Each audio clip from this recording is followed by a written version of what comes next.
most powerful warriors never draw their sword. The most dangerous minds never raise their voice. And the greatest victories in life are won before anyone realizes a war even began.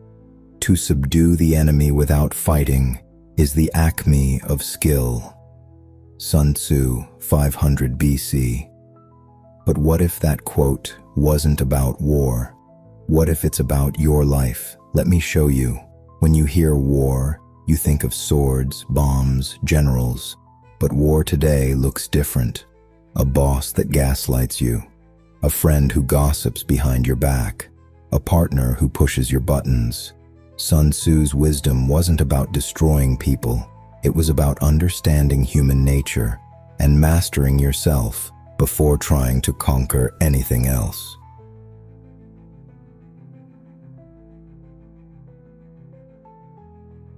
Science now backs what Sun Tzu knew centuries ago. In a 2021 study on emotional intelligence, researchers found people who pause before reacting are 70% more likely to resolve conflict peacefully and maintain authority. Why? Because reaction is weakness, control is power. Anger is a wind that blows out the lamp of the mind. Robert Greene Ingersoll. Every time you overreact, you give the other person control, but every time you stay still, the power shifts back to you.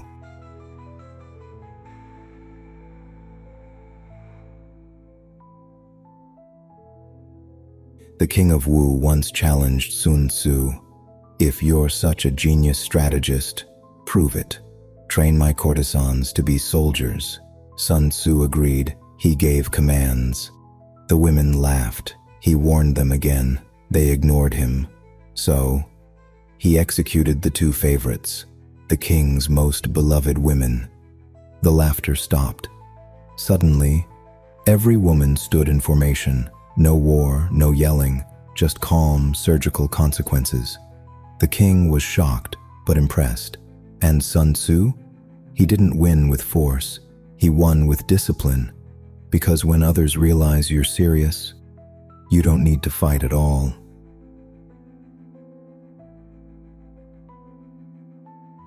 Sun Tzu used what psychologists today call preframing.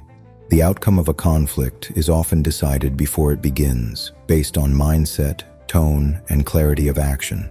Your calmness isn't passivity, it's a strategic weapon.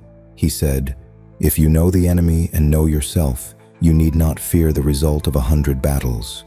And here's the truth: knowing yourself, mastering your triggers, knowing others, predicting theirs.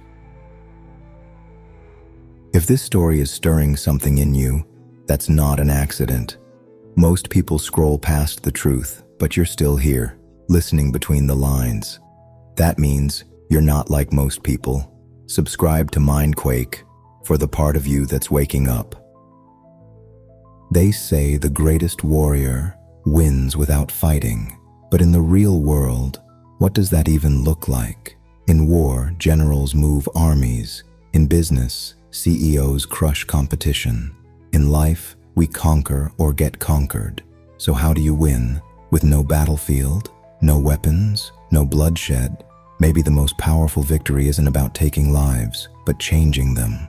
Not about crushing the enemy, but transforming them. Some men used war to build empires. He used peace to dismantle one. He had no throne, no army, no sword, just a prison cell, a mind, and time. And in the end, he didn't just defeat his enemy, he freed them too. His name was Nelson Mandela.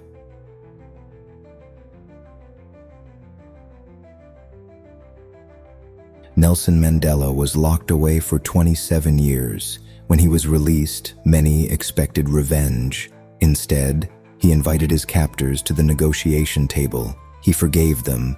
He wore their rugby jersey, a symbol of white rule, and he unified the country that once rejected him. This wasn't weakness. It was psychological warfare of the highest level. Mandela didn't destroy his enemies. He turned them into allies. Sun Tzu would have called it a flawless victory.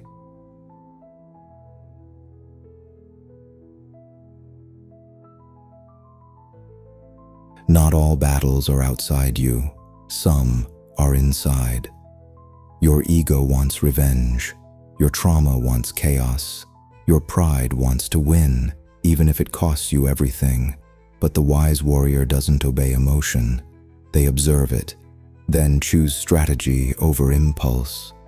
He who conquers himself is the mightiest warrior. Confucius.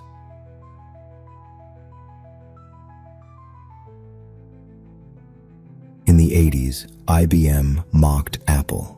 They were the giants. Jobs was the underdog. Instead of fighting back, Jobs did something different. He changed the rules. He made the Macintosh. Beautiful, artistic, human. He didn't destroy IBM. He made them irrelevant. We're not going to beat IBM at their game. We're going to make our own game. That's pure Sun Tzu. The greatest victory is the one that requires no battle. But that decision wasn't random. It was psychological warfare, disguised as design. IBM stood for power, order, conformity. Apple stood for rebellion, chaos, creativity. Where IBM sold machines, Jobs sold identity. The war wasn't fought in boardrooms. It was fought in the minds of everyday people. And Jobs knew, if you change the way people think, you never have to fight the old system. You just render it obsolete. One colorful screen, one simple click, one human-centered vision, and the empire of suits began to crack.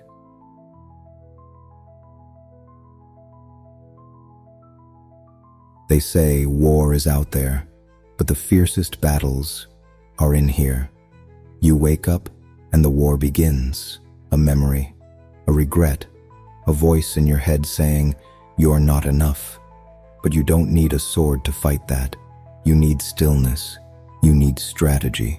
Because every day, you are the general of a war no one sees, and the battlefield is your mind. But here's the truth. Most people lose that battle before they even know it's begun. They surrender to distraction. They wave the white flag to fear. They let their emotions become their commanders.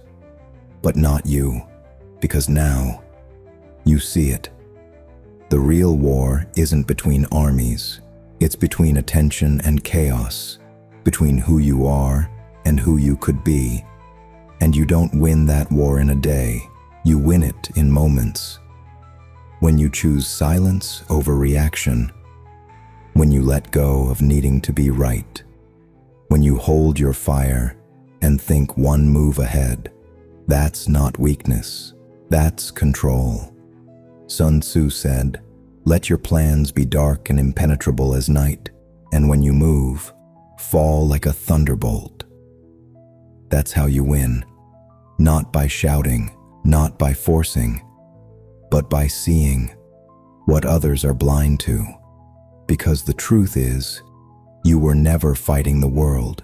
You were learning how to master yourself, so the world could no longer master you.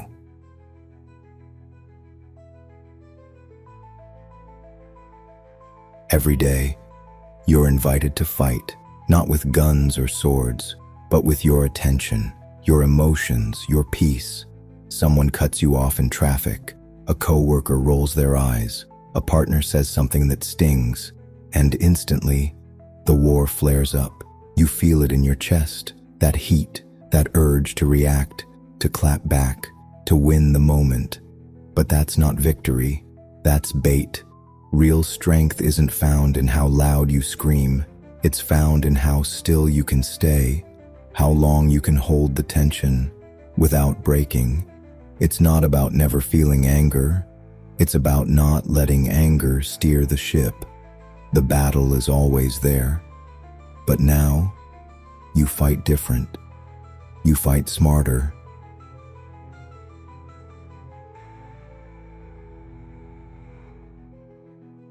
The world celebrates those who conquer cities, but it forgets the ones who conquer themselves. You don't get awards for walking away from a fight, no medals for holding your tongue, no trophies for staying calm while your world burns. But those are the real warriors, the invisible ones, the quiet ones, the ones who didn't need applause because they already had peace. Sun Tzu's teachings weren't about winning today. They were about winning the long game. That means choosing your battles, delaying gratification, playing the 100-year strategy while everyone else is chasing likes. Because real power doesn't rush. It waits, it watches, it moves only when the time is right. And when it does, it doesn't just win, it changes the game. So ask yourself, what if the real war was never out there? What if it was always inside you? Would you keep swinging blindly, or would you start building your own strategy? The world may never see your war, but it will feel the impact of your victory. Because when you master the battlefield of your mind, you don't just rise above others, you rise above who you used to be. That is the art of peace, the psychology of power, the warfare of the wise. This is Mindquake. Have you ever won a war without fighting? Tell us in the comments. Let's build a tribe of modern strategists.